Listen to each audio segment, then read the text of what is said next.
Заедно со Зоки Поки живее еден Фигаро. Тој може би е исто толку познат, колку што е познат и прочуениот Бербер од операта Севилскиот Бербер. Но за жал, овој Фигаро нема никаква врска со берберскиот занает. Да знаеше барем малку да држи ножици и да подсечува ваму таму, тогаш косата на Зоки Поки сигурно секогаш ке беше убаво подкастрена.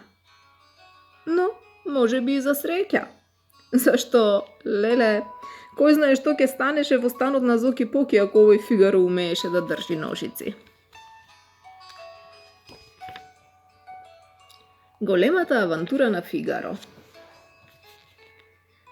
Мачорот на Зоки е дебел и прилега на голема топка за плажа.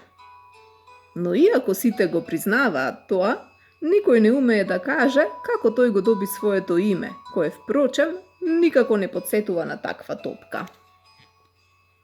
Најпосле, зарем за еден мачор може името да биде толку важно? Тој е навистина познат и славен, а на славните им требаат убави имиња. Но Фигаро беше од оние што не обрнуваа внимание на тоа. Тој само знаеше дека сака да си игра и да се задева. Да, рака на срце многу сакаше да се задева. Например, многу сакаше да се обесува со ноктите на долгото и набрано здолниште на бабата. Или лулето на тато да го тркала под кревет, иако тој поради тоа многу се лути. Или да скока врз убавиот чадор на мама. Што, се чудите? Еднаш така и стана. Скокајќи од креденецот врз него, кога тој беше отворен да се исуши од дождот, Фигаро го расцепи свилениот чадор со своите ногти. Гледате ли? А пак што се прави со Зоки, тоа не може да се раскаже. Умот ке ви застане. Сака, ете да си ја стави извалканата шепа врз секој негов најнов цртеж, за да изгледа како печат. Сака да лизне од секоја чаша млеко што Зоки треба да ја испие. Но кој му дава?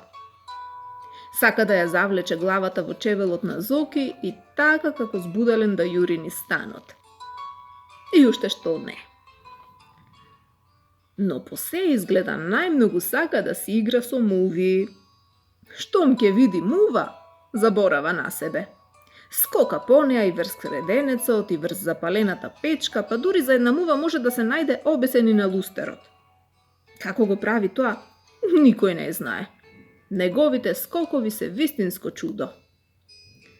Па бидејќи сите зборуваат за него, го фалат, ги опишуваат неговите збеснувања, го караат и го клоцаат, викаат по него, па само се слуша неговото име, славата на Фигаро секој ден расте.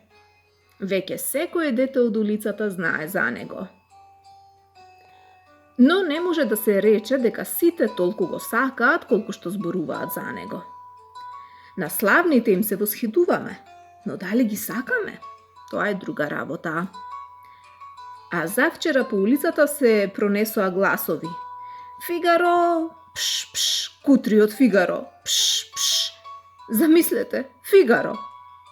Некој го сожалуваше, некој му се подсмеваше. Така ти е секогаш. А еве што се случи.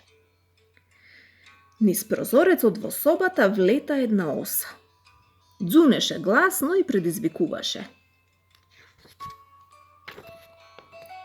Фигаро ги наостри ушите и фрр по неа.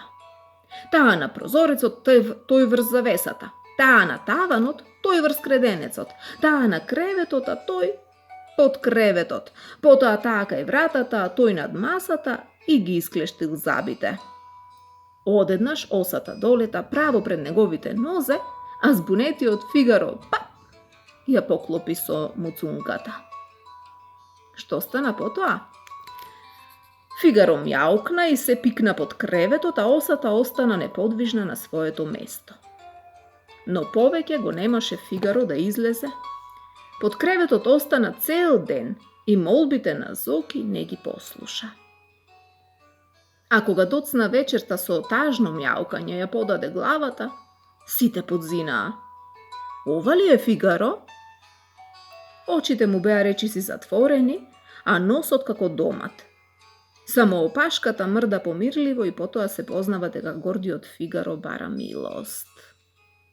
Бабата го зеде в скут и почна да му става студени облоги врз каснатото место. И како што се вели за некого дека од кога ќе се попари од млеко дува и на матеница, така по оваа случка и Фигаро почна да бега дури и од мувите. А тоа беше нешто што не смееше да му се случи на еден славен мачор. И кога оваа вест се пренесе по улицата со шепотење, славата на Фигаро почна да потемнува. Пш, пш, чувте ли што му се случило на Фигаро?